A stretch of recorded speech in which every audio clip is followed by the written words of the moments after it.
Profil Benny Janah, sosok Aspri Hotman Paris yang heboh bagi THR bergepok-gepok. Punya pekerjaan mentereng sebagai asisten pribadi pengacara kondang, Hotman Paris tentunya membuat dompet ikutan tebal. Di momen Lebaran kemarin, asisten kepercayaan Hotman Paris, Benny Janah yang di hari Lebaran kemarin menunjukkan betapa tebalnya dompet miliknya. Ya, ini terbukti dari besaran THR yang diberikannya kepada semua anggota keluarganya. Bukan kaleng-kaleng besaran uang yang diberikan kepada saudaranya itu bernilai cukup besar. Tampak dalam unggahan akun TikToknya, Benny Janah memegang uang pecahan Rp100.000 bergepok-gepok. Benny Janah membaginya secara rata pada anggota keluarganya, masing-masing diketahui mendapatkan Rp10 juta untuk orang dewasa dan Rp5 juta untuk keponakannya yang masih remaja. Bahkan, saking girangnya mendapatkan THR bernilai fantastis itu ada anggota keluarga yang mendadak pura-pura pingsan. Nurbaeni Janah telah lebih dari 20 tahun bekerja dengan sang pengacara Rp30 miliar. Sosok Nurbaeni Janah juga sempat mencuri perhatian publik lantaran kerap mendapatkan kado mewah dari Hotman Paris Hutapea. Kehidupan Aspri Hotman Paris itu juga terbilang mewah dan bergelimang harta.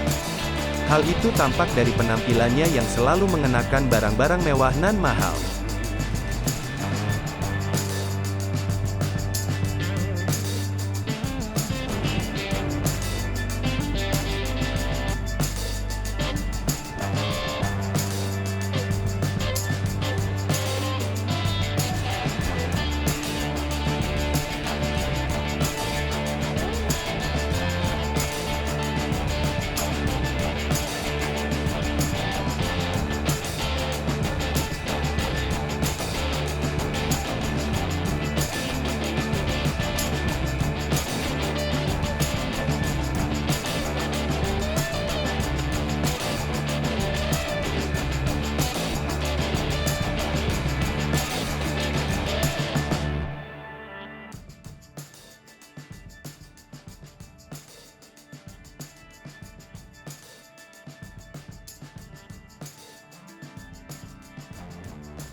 Hai pemirsa Sri Popo TV, jangan lupa komen, like, dan subscribe, serta tonton terus berita-berita terupdate lainnya ya.